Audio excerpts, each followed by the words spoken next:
If Swansea is not my attacker, it means somebody else came here tonight. Someone must know something.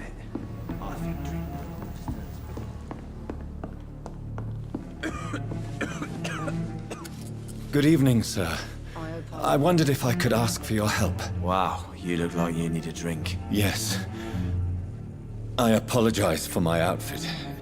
It's been a long night. Been there, seen that. Don't worry, things can only get worse. Has anybody entered the bar recently? Can't say. Sorry. I spent the night making love to that gorgeous bolt, see? This is important, sir. Are you sure no one has come in here in the last few hours? I don't know and I don't care. This is a free country. People still have the right to come and go, don't they? What's going on around here? It's like everybody is hiding. You must be new here. Have you not heard about the murders? Everybody fears the return of the sewer dog. Who is this sewer dog? It's the local bogeyman. Convenient answer for every crime that happened for decades. You murdered someone, blame the sewer dog, eh? You make it sound like it's a fairy tale. People will always believe in monsters. It's easier than accepting their own darkness. We can all be monsters. I'll leave you to your bottle then. Evening, sir. Can I help you? I have a few questions for you. Well, if you must. What's going on around here? Where is everyone? Too many dead, sir. First the epidemic, now all these terrible murders. The murders? What can you say about them? Bodies found in the streets every morning. Drained of blood. It's just horrible. Some say the sewer dog is back. The sewer dog? What's that? No one knows. People have always disappeared around these parts. The ancients say it's the sewer dog coming out to feed. But now he's killing in the streets. What have you heard about the epidemic? There's a Spanish flu. Yeah, killed so many last summer. Thought we'd seen the last of it. Dozens dying every week. Are the authorities doing anything? Nothing. There are so many quarantine zones in London now. It's gotten really hard to travel across town. What is this place? This is Tom's bar, the Turquoise Turtle. I'm the barmaid here, Sabrina, if you want to know. Are you always open this late at night? No, it's only since the epidemic started. Tom thought that people may need a safe place to stay. You don't seem to have much business. Where is everybody? Well, most people are sleeping right now. And those that are awake tend to avoid going out. What with the murders and all. I just want to talk. I didn't mean to scare you. I'm not afraid, sir. It's just I've other customers to take care of. I only see one customer. Oh. Well, yeah, of course. I mean, I best check on them. I spoke to Dr. Swansea. He's not the man I'm looking for. Now, I want the truth. The truth? What do you mean? I suspect that someone else was here tonight. And I don't think Tom wants to tell me about it. I'm just the barmaid here, okay? If Tom says you're the only visitor we had, then you're the only visitor we had. I can feel your fear, madam. Please, tell me what's going on. It's Will. William Bishop. He came in here earlier tonight and he... Well, I thought he was going to clock someone. What happened tonight? He was dead drunk, as usual. But my God, his eyes... his face...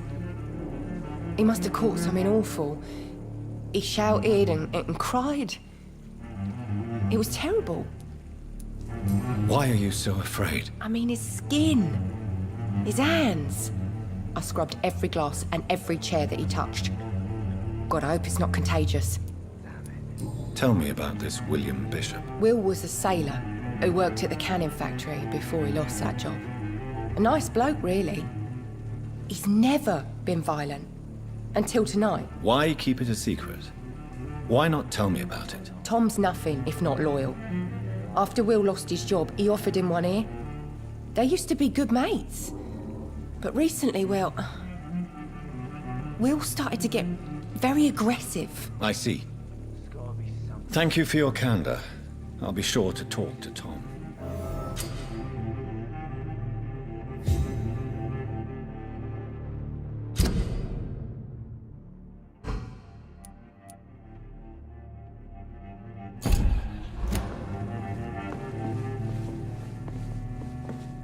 Welcome back.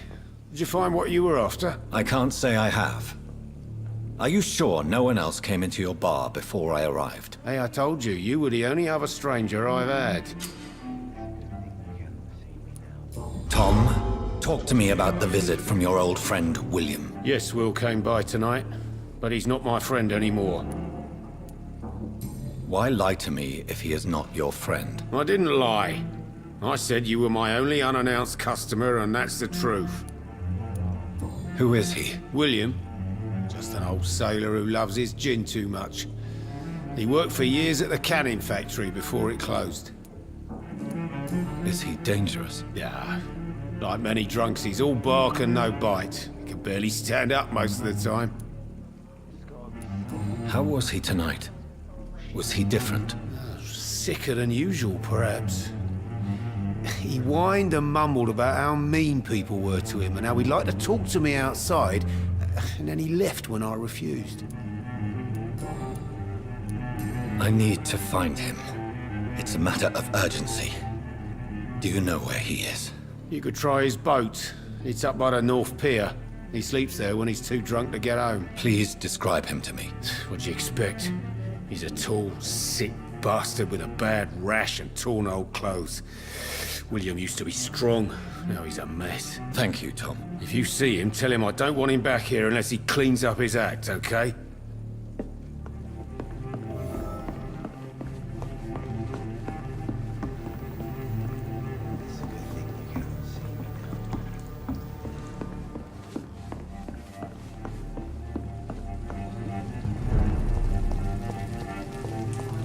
I will get to the bottom of this intrigue.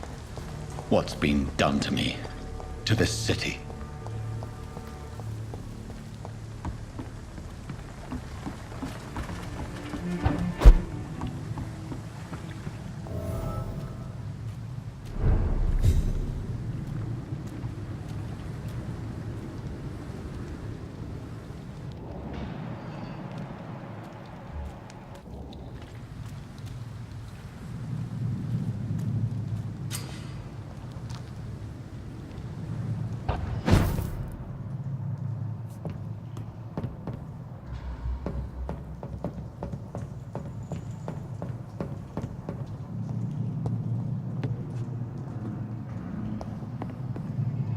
Best turn around if I were you.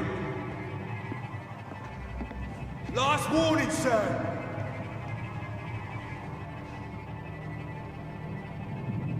Over there! There's one of them vermin!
Shut that foolish mouth of yours.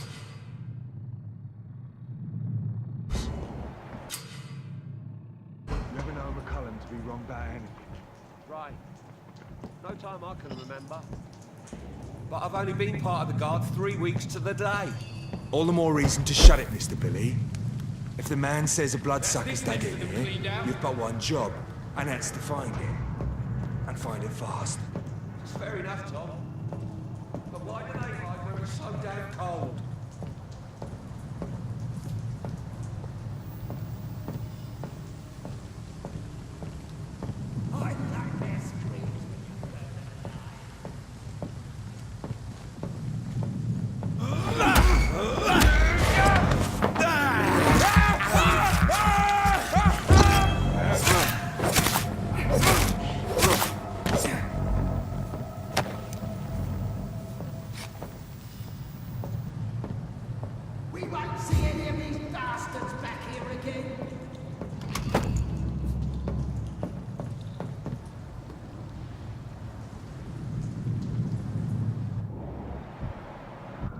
That's this nest of them cleaned out.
Fresh blood. The whole building reeks of it. The scent is so strong it makes me dizzy.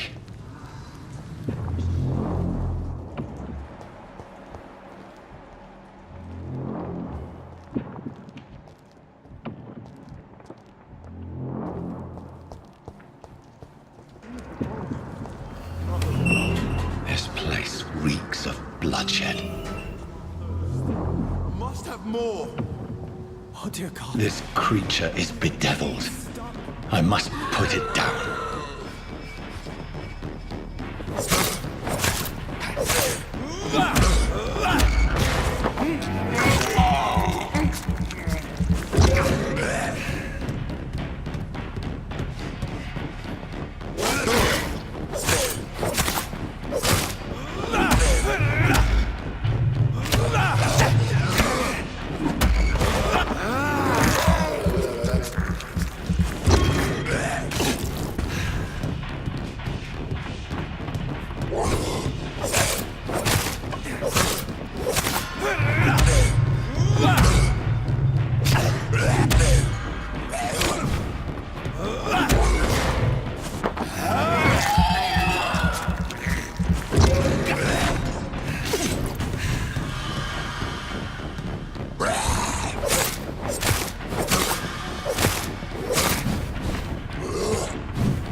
William was an honorable man.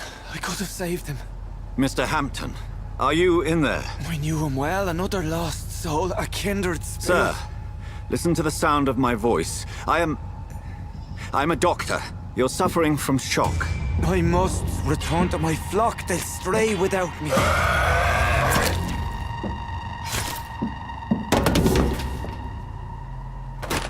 Remember, certain skulls are every bit as resistant as we are. Who are you? What do you mean by skull? You truly are a newborn. I should have realized. Wait. You are the woman from the bar. Are you... like me? Can you help me? I believe, sir, I already have.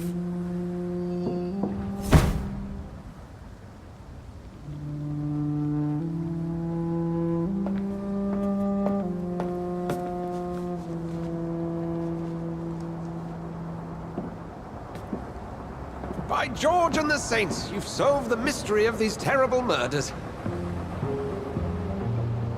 Patience, good fellows, I've come to offer help. Just give me a moment to secure my boat. We can leave this awful place. William was not the evil man they claimed. He was just taken by the thirst. He needed this drink. This man requires medical attention. We'll see he gets to the nearest hospital. No, please, I must tend to my fold. My flock needs me. There, sir. Go with the good Dr. Swansea. He's resourceful, and I'm sure he'll take good care of you. You'd best come as well. The sun is soon to rise, and you'll need a place to rest. I just need a moment. If I can learn something about what has happened to William, I'll be a step closer to understanding what happened to me.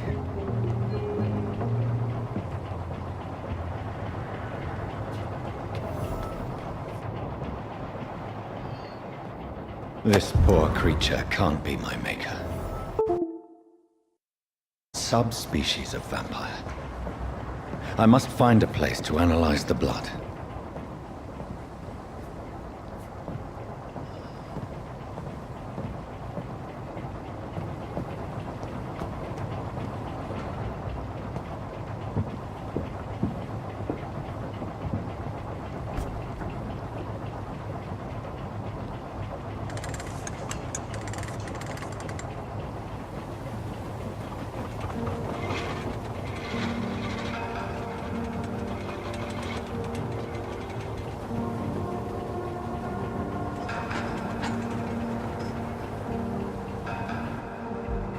Where are we headed?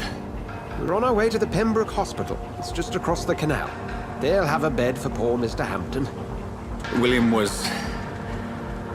what manner of creature was he? Predator, prey, villain, and victim. Who can say? The important thing is that he's been stopped. Duly noted. And the woman? What... who is she? What woman? Oh, don't play me for a fool. You used me to locate that skull. You must know who she is. And I thought you a gentleman. You shouldn't talk about a lady behind her back, but I will tell you she values her privacy. Were London as peaceful as she appears from the middle of the canal? If only that were the reality of the situation. To be honest, I've always tried to avoid this part of town. Pembroke Hospital is the last bastion between the rest of London and the epidemic. The flu has decimated the East End and the war still rages. Welcome to the front lines of a plague. This is where you work, Dr. Swansea? I am the administrator of Pembroke Hospital. I thought you were here in service of your mysterious order, the Brotherhood of... Of St. Paul's Stole, yes. But first and foremost, I'm a man of science. A physician, like yourself, Dr. Reed. How do you know who I am? No need for modesty. You are Dr. Jonathan Reed, a surgeon of some caliber and renown, if I'm not mistaken. You are correct, sir. I knew it! I had my suspicions. But when you took the blood sample from the corpse of poor William, I was certain. Dr. Reed. Marvelous. Have we met? I attended 3 of your seminars before the war. I have the utmost admiration for your research. And what a turn of fate. England's most esteemed blood specialist returns to London a vampire. That word, again, from a so-called man of science. I understand. Traditionally, the role of science is to refute myth, but when myth walks among us, the Brotherhood of St. Paul has dedicated its purpose to their study. There's so much for you to learn. Of that, you are right. Well, then let me be blunt. Join my staff at Pembroke Hospital. As a physician. I suspect you'll not find a better post of employment to contemplate your predicament. This is sudden. I was returning home to see my sickly mother. But alas, that was before contracting this affliction. Dr. Reed, take a moment to consider. The post would be for the night shift, providing a good explanation for your absence during daylight hours. You'll be adequately reimbursed, and have a place to hide. I even had the forethought to bring some clean clothes. So, what do you say? It seems I have little choice, but yours is a generous offer, so I thank you. Brilliant! Oh, Jonathan, this is one for the book, and the beginning of a beautiful friendship.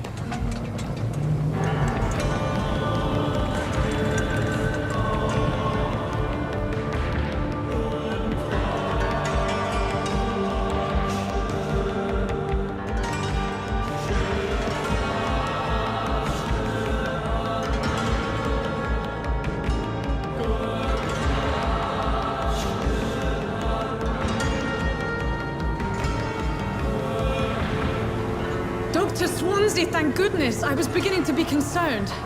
Worry no more, Nurse Crane, for I bring good news.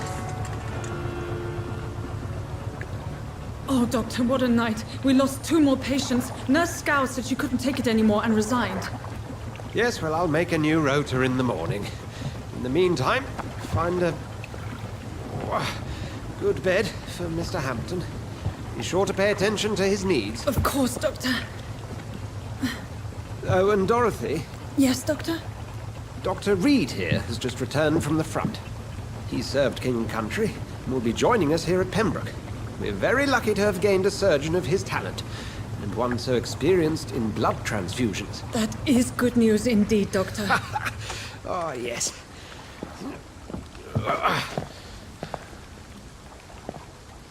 Here at Pembroke, it's not what we have, but what we haven't. It's only thanks to Nurse Crane and the staff that our ship doesn't sink. If you have any questions, just ask her. Duly noted. Thank you. Your assistance is required, Dr. Swansea, immediately. Welcome aboard, Jonathan. We'll catch up after my rounds. Coming, Nurse Crane. I'm coming.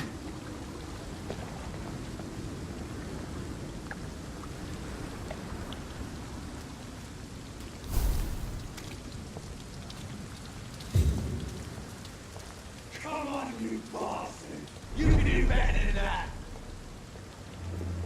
Nah, it's my turn!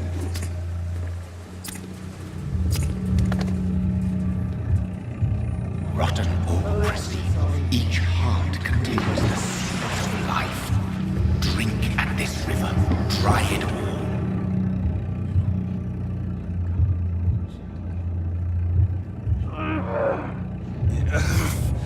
Oh, come on, you bastard! I won't bite! Sir, please. You've lost too much blood. Calm yourself. You think I didn't notice? Stop your staring and get me to an hospital, you arse!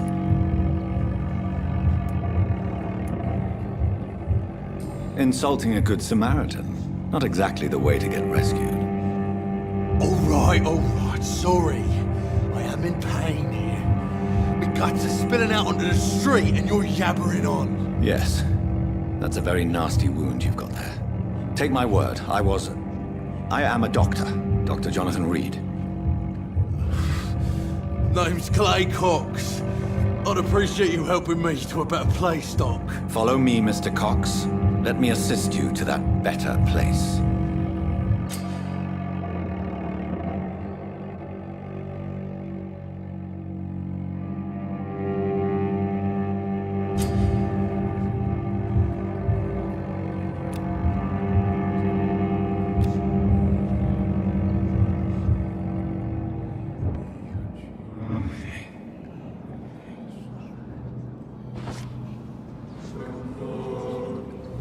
Bring this fading light into the shadows. Dance with him the dance of life and death.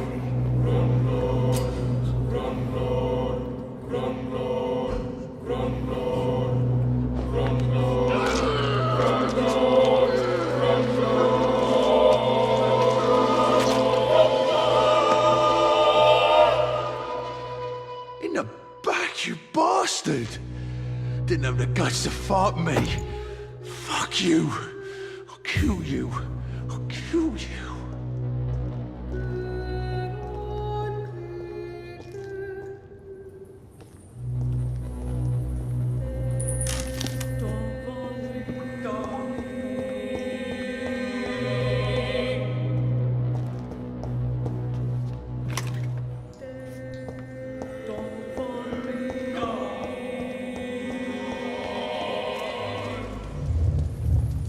Taste a life, to embrace its most intimate secrets. Such a burden, such a divine sin.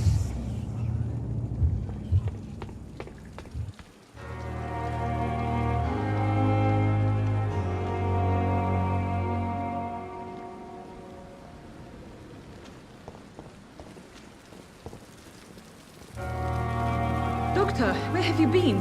I've little time to play hide-and-seek with new staff members, no matter how illustrious they may be. I apologize, nurse.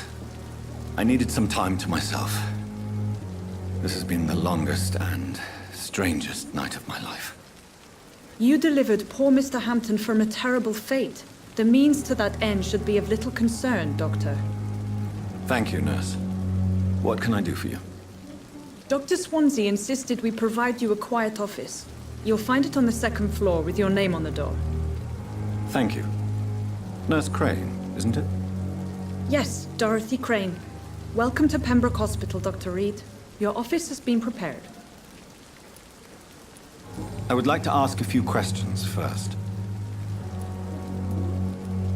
And Mr. Hampton, the patient we brought in, how does he fare? I gave him a sedative to help him sleep.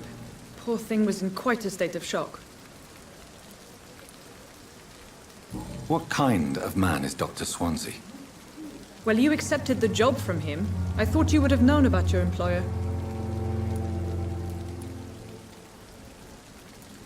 It's right to assume Dr. Swansea knows far more about me than I do about him. You'll get to know him soon enough, and better than me. The administrator has better things to do than mix with us.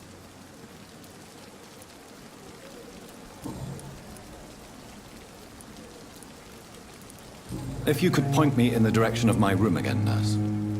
Second floor of the hospital, left after the stairs. It's the last vacant office at the end of the corridor. Thank you, Nurse Crane.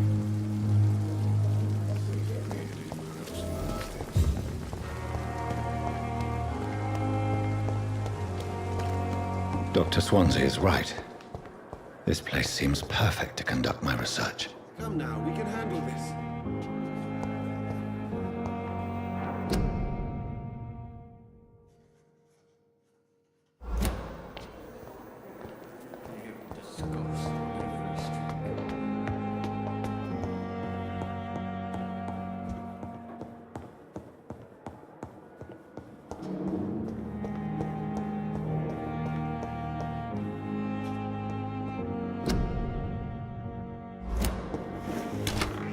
This must be the place.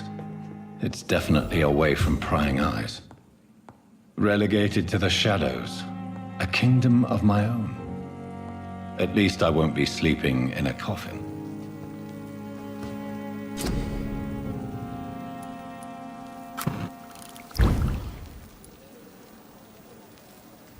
William Bishop's blood is much more unstable than human blood and shows extensive mutation. But this is not what happened to me. I must keep on searching. The sun is about to rise. I can feel it. I'll continue tomorrow night. I have so much time now.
stay here until my research is complete.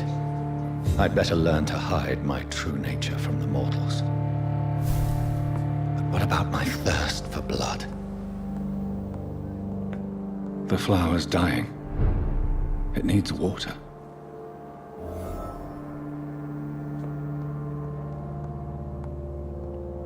Dr. Swansea asked me to collect you, Dr. Reed. Hurry up!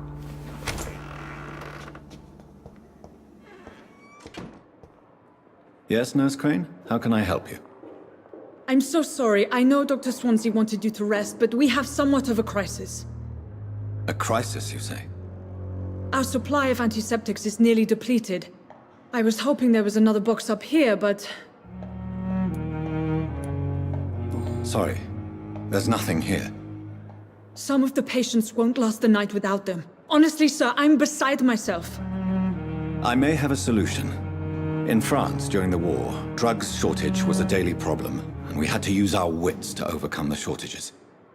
However do you mean? If combined correctly, certain household chemical products can be used in a pinch instead. Now, where's the hospital storeroom? The storeroom? Fat chance. This is the Pembroke, and space is luxury we don't have. Everything used to be stored in the old morgue. Perhaps I should look there first. Where is this morgue? It's the large building behind the hospital. You'll need to go in the back door because it's been sealed off for sanitary reasons. Take this key. It opens a small back entrance at the end of a narrow street. The abandoned morgue behind the hospital. A small door at the end of a narrow street. On my way then. Thank you, nurse.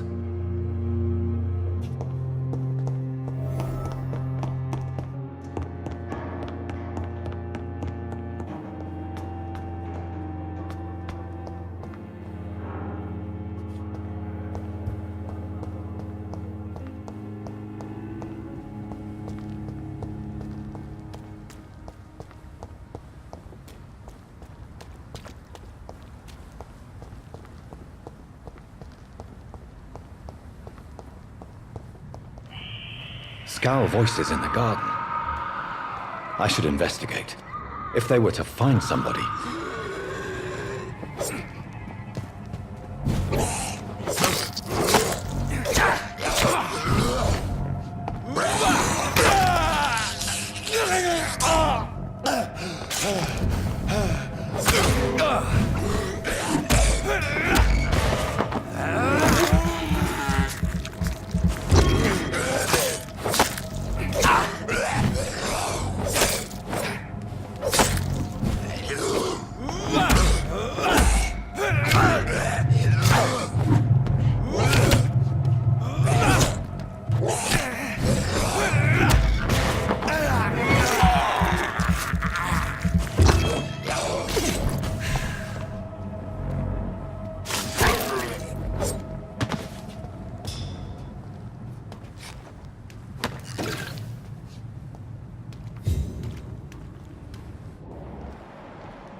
similar to the infected William Bishop. Must be the same strain. This sickness moves faster than influenza.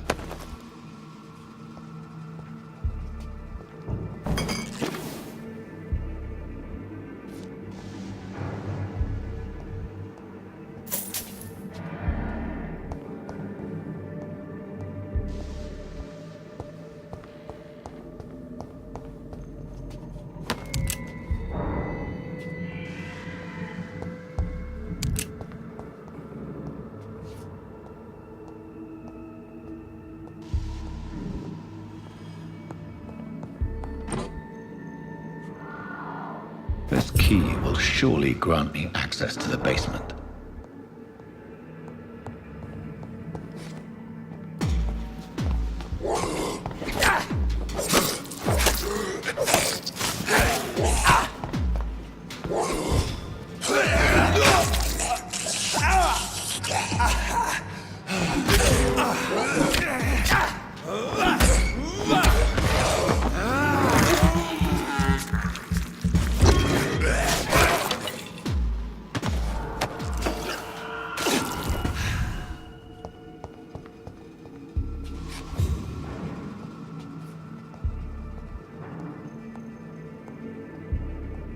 Balls of Mars, fortifiers.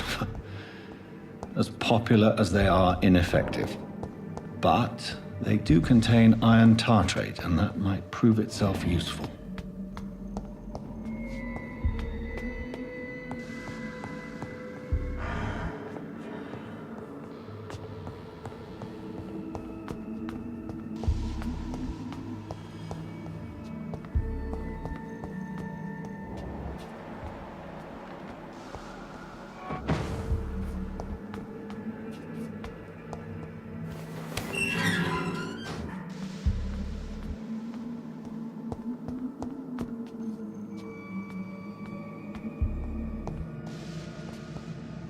These skulls feed from corpses and the husks of animals. Then there's lots of blood.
It's locked, all right. It's locked.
Mr. Connor's injuries don't match the report.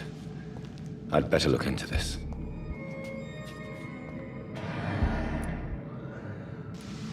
Traces of a pinkish foam at the corner of the lips. Some sort of drug overdose, perhaps? Multiple abrasions and scarring on the arms and legs. Old and distinctive injuries of a sailor or a fisherman. The chest was originally opened to perform the operation. The sutures are clean, but the chest has been reopened. A puncture over the left lung, possibly a chest tube insertion. Not the cleanest work, but I think it was successful. Signs of internal bleeding. So, Dr. Tippett's anesthetics were incorrectly dosed, causing the patient's death. And then, he tried to operate on him again. Tippett has made an egregious error. It's time we talked.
These scowls can be so ferocious. I'm not sure I can defeat them without becoming stronger. To drink blood is so tempting.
Finally, you've returned, Doctor. Did you find anything of value? Yes, nurse. You've worked your first miracle, Doctor. Now, this patient here needs immediate treatment. Duty calls. When the storm has passed, I'll show you how to mix the remedy yourself with the same basic ingredients. Many thanks, Doctor. When you've finished, you ought to report to Dr. Swansea in his office. He's been looking for you. Seemed pressing.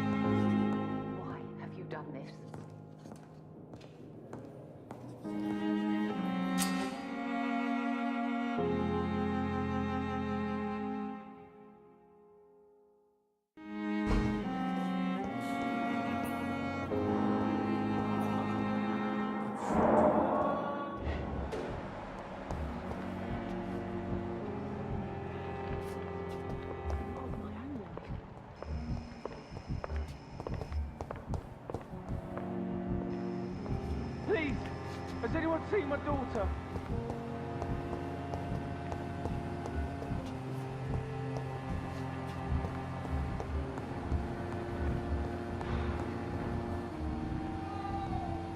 This hospital seems to be falling apart.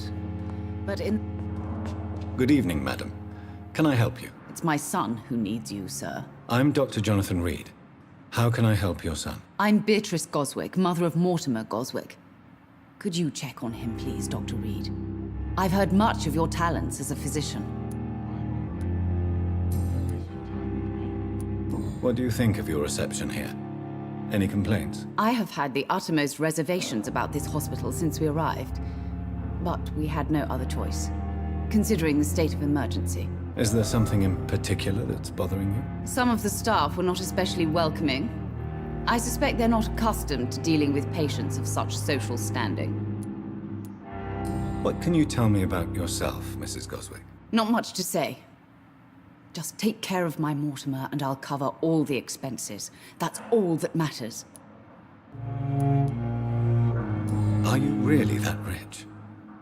Most of the patients here are of a more humble origin, if I may say so.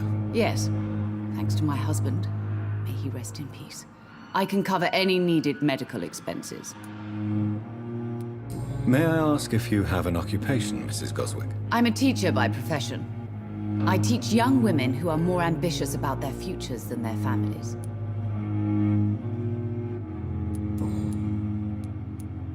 Tell me more about your arrival at the Pembroke Hospital.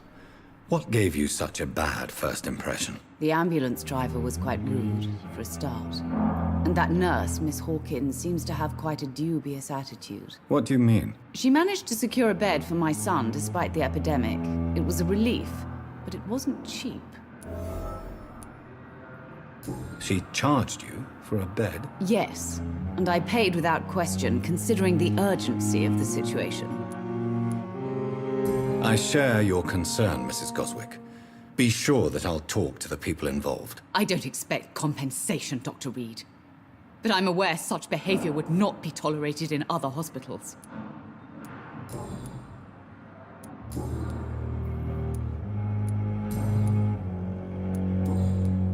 Goodbye, Mrs. Goswick. Good evening. I'm Dr. Reed. Can I help at all? No. Really? Why are you here, then? I don't want to talk. My throat hurts too much. I suppose that this pain is the reason you're here. Is someone taking care of you? Yes. And no. Could you at least tell me your name, sir? Mortimer. Mortimer Goswick.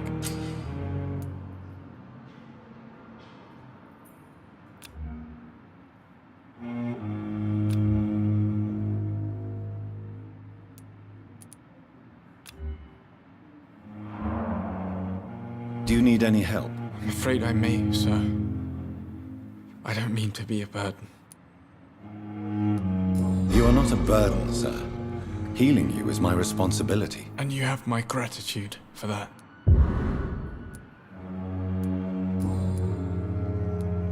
Tell me about yourself, Mr. Goswick. I don't want to talk, Doctor.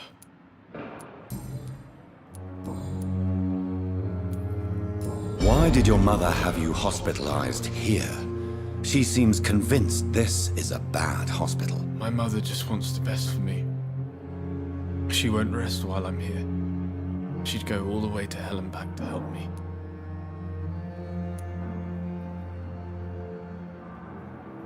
Pembroke Hospital may look unorthodox, but rest assured you're in good hands here. It's not me you have to convince, Dr. Reed. It's my mother. Is your mother bothering you? As your doctor, I can ask her to leave you alone if you would prefer. That's tempting, Doctor. But you have no idea what my mother is capable of. She would tie herself to my bed if you asked her to leave.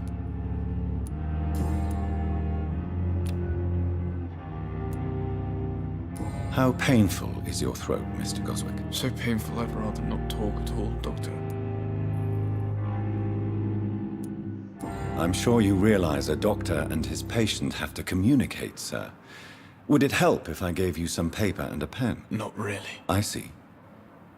Then maybe it's not just your throat that hurts, Mr. Goswick.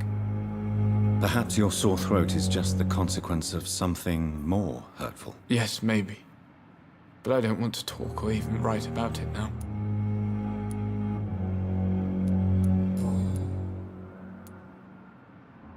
I have to go now, sir. But don't hesitate to contact me if you need any help. Good evening, sir. Doctor.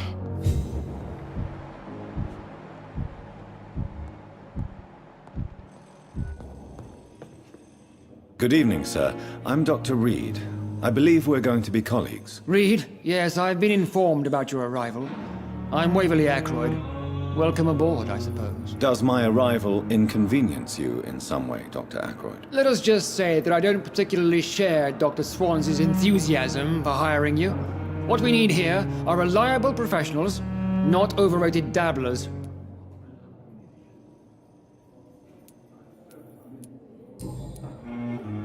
If you have a problem with me, Dr. Ackroyd, please feel free to tell me. Dr. Swansey has imposed your presence on this hospital without asking anyone's advice. The benefit of his position. But I don't agree with it. I know we've never met before, but I believe this hospital could use all the help it can get. You will agree with that, I'm sure. Oh, but I have heard about you, Dr. Reed. Of course, you can't say the same about me, since I have not wasted my time courting the press. There is no need for such animosity between us. Don't you think the epidemic is already enough to deal with? That is one point we could agree on. And that is precisely why I want to be sure that you will be of help to this hospital, instead of a burden. Since your tenure in this hospital is longer than mine, perhaps you can tell me more about this place. Let's just say I'm tired of the carelessness around me. I have always respected the skills of Dr. Swansey, but over time his enthusiasm has become displaced. Carelessness? Exactly what are you talking about? We're here to save lives. The people who trust us are not volunteering for experimentation, they're here to be healed. I don't intend to run any radical experiments, Doctor.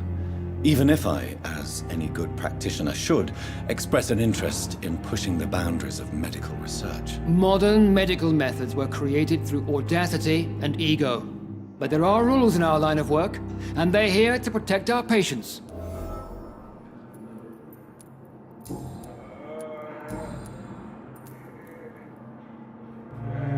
I don't know what you've heard about me, but I have already proved my value as a practitioner. I don't question your skills, Dr. Reed, but your motive. Is it money, fame, or are you truly dedicated? And what exactly is that supposed to mean? I served in the war just like you. But unlike you, I did not use the wounded to play the modern sorcerer. Be careful what you insinuate, Dr. Ackroyd. I only want you to admit you used those men to improve your theories. This is ridiculous. My blood transfusion technique saved many lives, and you know it. You see? That is exactly what I hate about people like you. You avoid this kind of accusation instead of facing reality. It seems you have bad memories of your military service. I refuse to see this industrial slaughter as scientific progress. War only reveals the worst in men. We can at least agree on something, Dr. Ackroyd. Thank you for your time. We'll talk later. Blundering idiot. Good evening, sir. So many deaths. And still more coming. Good evening, Doctor. I believe we're going to be working together. Dr. Reed. Dr. Swansey informed us of your arrival, but I could not dare to believe we'd have such good fortune. Such an honor, sir. Thank you. And you are? I am Thoreau Strickland, Dr. Thoreau Strickland. I'm a great admirer of your work, Dr. Reed.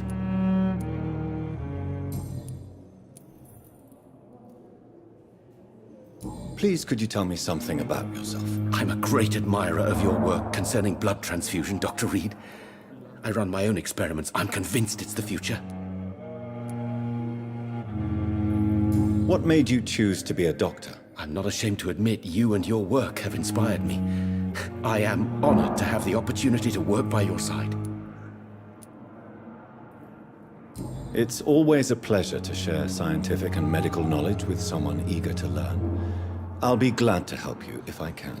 This epidemic may be the century's most terrible disaster, but I'm convinced that we, as doctors, are the only ones able to defeat it. I based my technique on my mentor's research. He helped me perfect my method. What is yours? I'd rather not talk about it. For now, it's just theories and first approach. My process is purely experimental and unsuccessful. As long as you're cautious and methodical, you may remain empty-handed, but you won't fail. You're not the first one to warn me, but I am convinced knowledge is the main weapon against the ravages of this epidemic. What can you tell me about the Pembroke? Well, it has always been an honor to work with Dr. Swansea.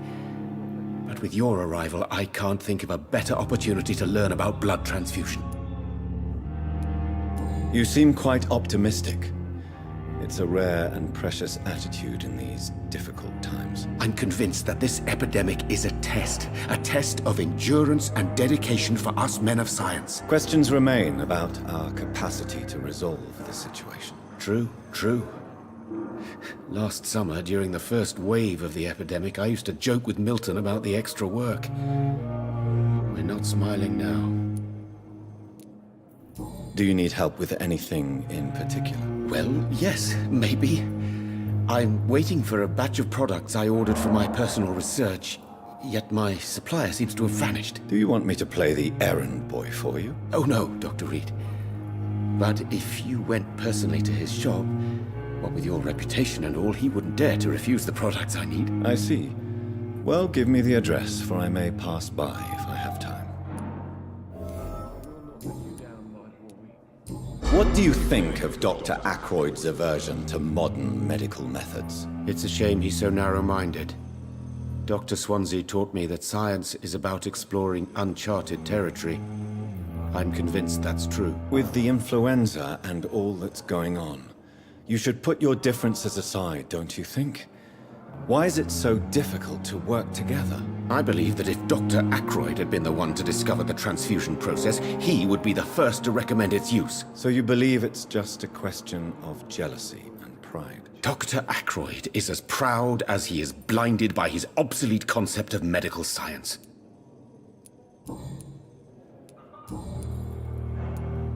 Tell me more about your willingness to experiment with new medical techniques. Harvey Fiddick is a patient suffering from a severe injury that could cripple him if not treated correctly. I'm convinced your blood transfusion technique could help him. What is it you really want? To save him, or to prove your point? Fair question. I want nothing but to save my patient, Dr. Reed. Especially since I know Mr. Fiddick's story. This personal involvement could also appear to be a lack of impartiality. You must know that a good surgeon must remain neutral. I agree. But that does not excuse Dr. Ackroyd's behavior. A man who did not even take time to converse with his patient. Do you think keeping his distance was a mistake? All I know is that I'm taking care of human beings with desires, hopes, and fears. Not some biological machine comprised of blood, bones, and flesh. Tell me Mr. Fiddick's story. Our first diagnosis was compromised because Mr. Fiddick lied to us about the real origin of his injury. He first claimed it was an accident. But why would he hide such crucial information from us? Because he is a proud father, ashamed of putting his children at risk because of his own negligence.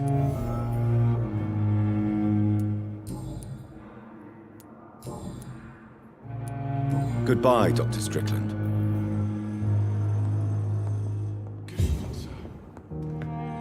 Good evening, sir. I'm Dr. Reed. May I help you? I don't know if a third opinion is needed. Your colleagues are already arguing about my condition. I see. Would you mind telling me more about your situation? I'm Harvey Fiddick. All I want is to get me bloody arm fixed properly. Tell me about yourself, Mr. Fiddick. I'm just a regular guy waiting to get his arm fixed, so I can return to work.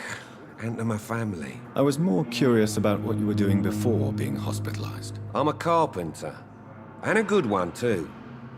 But that means I need both arms to feed my family, Dr. Reed. Are you satisfied with your treatment here? Well, it's clear that I've chosen a bad time to be injured. Forgive my bluntness, but you seem overwhelmed by cases of the flu. I won't lie to you about it. I'm afraid we are. Are you sure you don't want to operate yourself, Dr. Reed? I have the feeling you're very capable, and your colleagues seem to think so too. In other circumstances, you would be right. But for now, I don't think I can take on the responsibility. My apologies. Tell me about the doctors who are arguing about your case. Strickland and Aykroyd. They both want the best for me, but there's a lot of pride there. Doctors are no different from carpenters, it seems. What do you mean? I often had professional arguments with rivals on a building site. Difference is, I disagreed about wooden nails, not flesh and bones.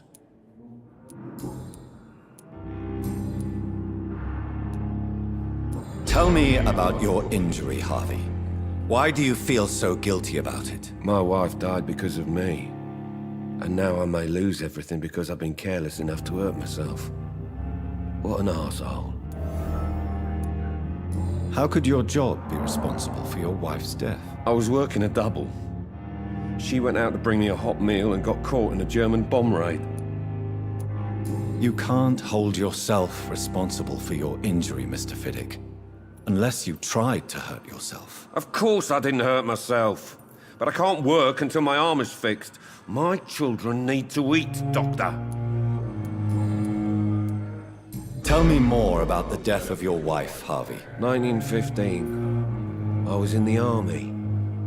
Building workshops for the Royal Flying Corps. Helen was happy I wasn't sent to the front. What happened? The Germans sent Zeppelins to bomb the construction site, but they missed their target. My wife was bringing my dinner when the bombs fell. I'm sorry for your loss. So many died during the bombings. I served in France and witnessed the carnage there. I would like to say that she didn't suffer. Truth is, I have no idea. I just know that I'm all that me kids have. Poor little bleeders. How are your children after losing their mother? They were smaller then. The only good thing about this is my Ellen didn't bring them with her that night.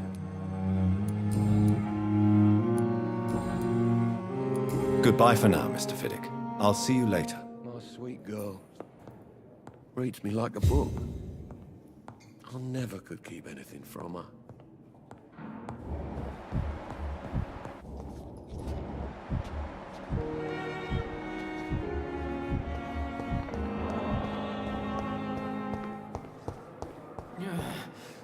Good evening, nurse. Good evening, Doctor.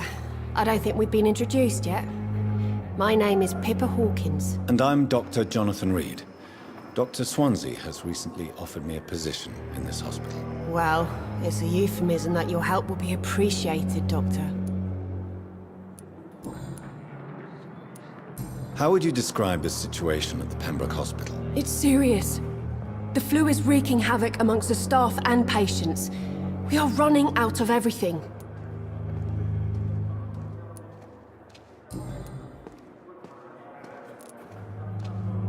How would you describe the situation at the Pembroke Hospital? It's serious. The flu is wreaking havoc amongst the staff and patients. We are running out of everything. You must get a hold of yourself, nurse. Sorry, I'm exhausted. No one has any idea when this epidemic will be over. Nurse Hawkins, the Spanish flu won't last forever. Even the Black Plague didn't kill everyone. I wish I could believe you. But what if this epidemic was worse? What if in the end, nobody was spared? How long have you been a nurse? Well, long enough to see that the epidemic is winning. And no matter how qualified you are, don't tell me you'll change that. You're right. When dealing with such a terrible disease, one must remain humble. But that doesn't mean we shouldn't try our best. Sorry, Doctor. I don't want to sound bitter, but I'm just too tired to give a pep talk like Nurse Brannigan.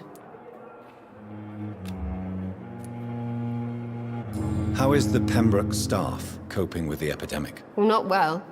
Milton, the ambulance driver, is even more grumpy than usual, especially concerning doctors. Why is Milton grumpy on a daily basis?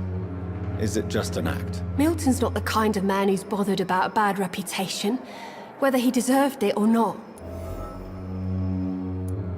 Why does Milton dislike doctors? I don't know. Just ask him. But be warned, Milton is not the chatty type.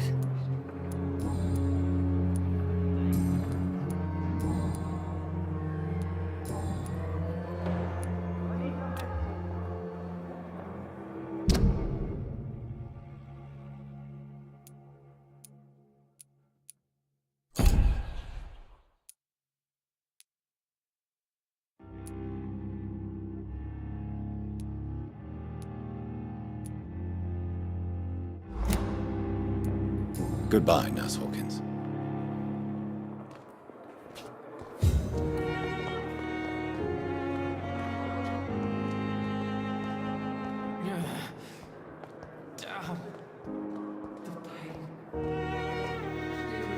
Good evening, miss. I'm Dr. Reed, the new surgeon at the Pembroke Hospital. And who are you? Your name has no meaning to me, mortal. You're nothing but dust blown by the winds of eternity. I beg your pardon? What are you begging for, mortal? My clemency? Well, tonight maybe I'm inclined to mercy. You'll never forget the night you met Thelma Howcroft. You keep calling me mortal. Why is that? And if I'm mortal, what are you? Well, Dr. Reed, if you must know, I'm a vampire.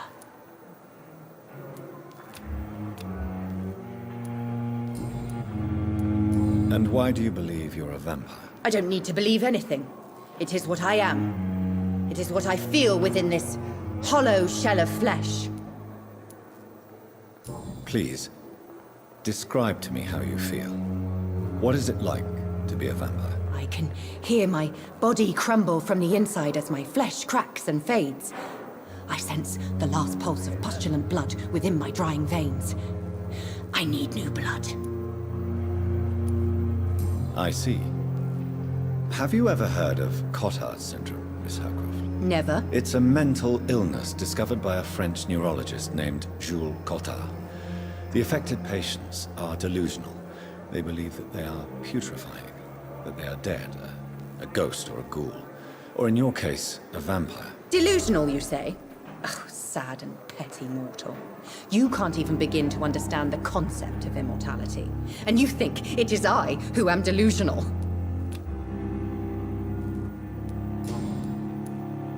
I'm assuming you must be a patient here. Am I right, Miss Howcroft? It's only a cover. To hide from my enemies. I can leave whenever I want. As a woman, a spirit, fog, or bat. Who are these enemies you mentioned? Can you describe them? I cannot say for sure. But I sense their eyes on me from nearby. I feel them watching me every time I visit the garden near the morgue. The staff here are not your enemy. They're here to help you, to care for you. I'm not speaking of the doctors in white. I'm speaking of the men and women who hunt me. For I am a vampire. I see. Don't worry. These people will not find you here. I'll personally make sure they leave you alone. Thank you, mortal. But do not interfere with them, for you are no match for those that hunt me.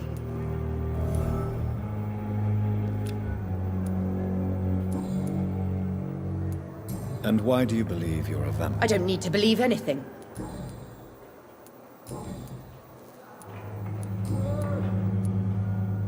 Who are you really, Miss Howcroft? I mean, apart from being a vampire. Is that not enough for you, puny mortal? What do you require? Proof of my powers? I'm curious to know who you were before becoming a vampire. It was such a long time ago, I don't remember. Centuries of unholy life can have strange effects on one's minds, you see?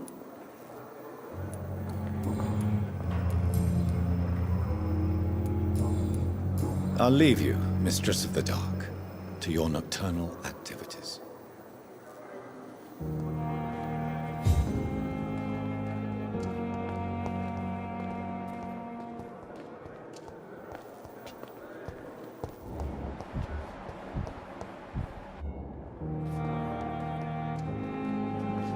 Good evening, sir. Can I help you? Unless you're here to fix my face. No. I don't think you can help me. I'm Dr. Reed. I've recently taken the position of head surgeon here. War injuries, am I right? You guessed right, Doctor. German shell took my pretty little mug right off. But they still call me Thomas Elwood. How is your stay with us, Mr. Elwood? Oh, it's bliss. I just escaped death in the trenches to be surrounded again by the moans of the dying. Can I ask you precisely why you're a patient here? It's the pain, sir. The drugs don't work. It just hurts under the scars, if you get my drift.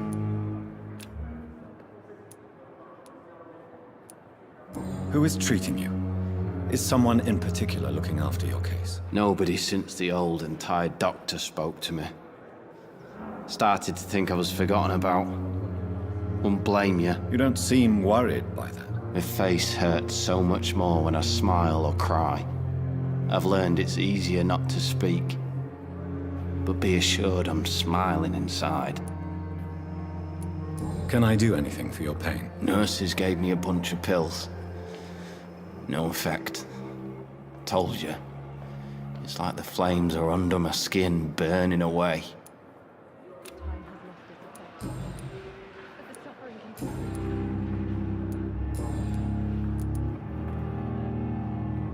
Where were you stationed, sir? Did you serve for long? I really don't want to talk about all this shit. No offense. I was pushing too much. I served in France myself. I just wanted to know what happened to you. You were an officer, weren't you? Then I doubt we fought the same war, sir. No offense. How close are you to Miss Hallcroft? Are you aware that she thinks she is a vampire? To wait for her next nibble is the best reason to stay here. Every time she approaches my bed, she treats me like something tasty. A normal person. Aren't you afraid? She may hurt you if the game goes too far. She's quite harmless, I can assure you. Her head's broken inside is all. While I'm busted on the outside. But she's still beautiful. Living proof that there's hope for me. So do you let her bite you? You know that's not sanitary. And why not? She's only supping a few drops of my blood. And the pain, it's real for once. She could decide to bite less willing patients. Then it's another good reason for me to stay here, Doctor. You do realize she's mentally disturbed. It's called the Cotard syndrome. She truly believes she's a vampire. In her madness, she never refers to my scars. And frankly, if I could, I'd join her world. It seems much more fun than the real one.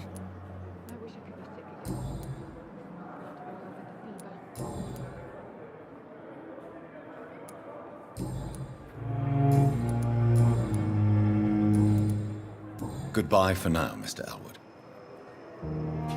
Time has lost its effect on me, but the suffering continues.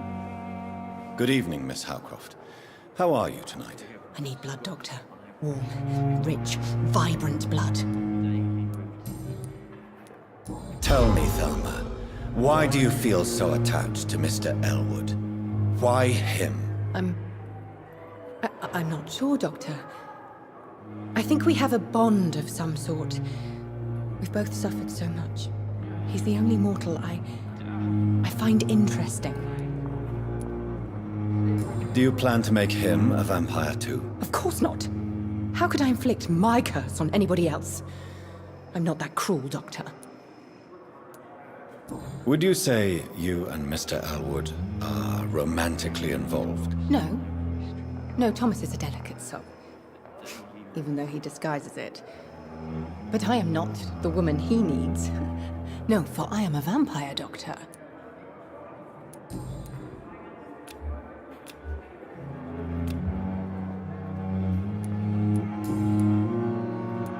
I'll leave you, Mistress of the Dark, to your nocturnal activities. I wonder what your last thoughts would be, sir. It's here again. Good evening, Mr. Hampton. How do you feel? Dr. Reed, is it? Oh, sir, I must apologize for my behavior. What do you mean? I was not myself in the factory.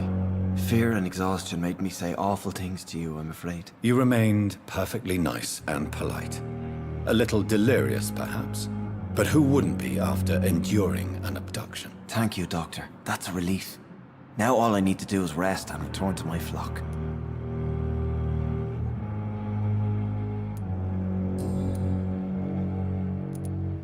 How did you end up in William Bishop's den? I had received alarming news about his recent behavior.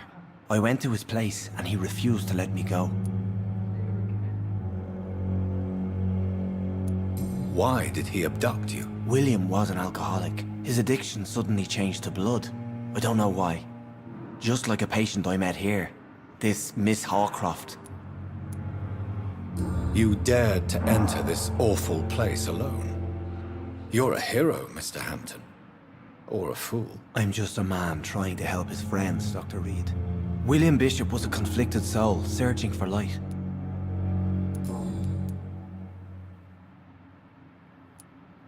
Do you know Tom Watts, the bartender from the Turtle? I met him before I found you in the canning factory. Tom? Yes, of course. Always the helping hand, good old Tom. Without men like him, corruption and despair would have wiped out the East End long ago. People are still in despair. How could it be otherwise? The authorities have left us all to rot in this contagious nightmare. No drugs, no advice, nothing. It's a damn shame. Who should I avoid in this part of town, then? Any particularly evil figures? Not really. Most men and women are just doing their best. And it's not my habit to speak ill of people I know, Doctor. What is the general situation in the East End docks? The situation has always been tough, with a lot of tensions between the gangs and the dockers' trade union. The wet boot boys are very nervous since they lost their leader. Who leads the gang now? Since Clay Cox went missing, it's his wife Edwina who runs the show, with the assistance of her minion, Booth Digby. Has the gang been threatening you? Ah, no. I've had this nickname for so long, you know, the sad saint of the East End. No one dares to bug a saint, not even criminals.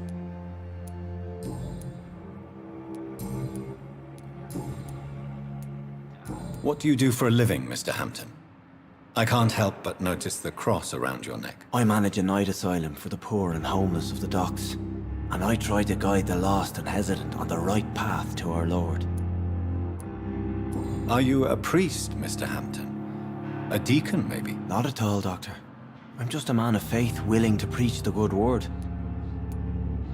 Why didn't you use your cross against William Bishop? To repel him somehow? That's a very strange question, Doctor. A cross is no magical token, if that's what you were trying to say. Not mine, anyway. How do you feel, Mr. Hampton? Medically speaking, I mean. I feel exhausted. Beyond exhaustion, actually. William drank so much of my blood in his madness. I feel empty. You're in good hands here. Dr. Swansea is well versed in blood transfusion, and I'm sure he'll take the best care of you. Thank you, sir. I believe all I need is rest, and then I can go back to the people who need me.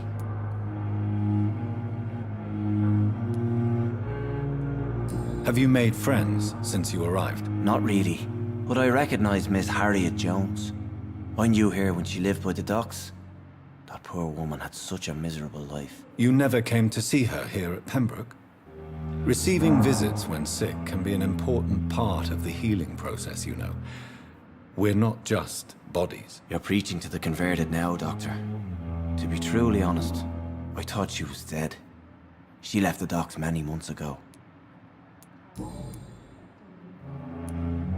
Goodbye, Mr. Hampton. We'll talk again later. Disgust on every street corner. The daily routine. I wonder what your last thoughts would be, sir.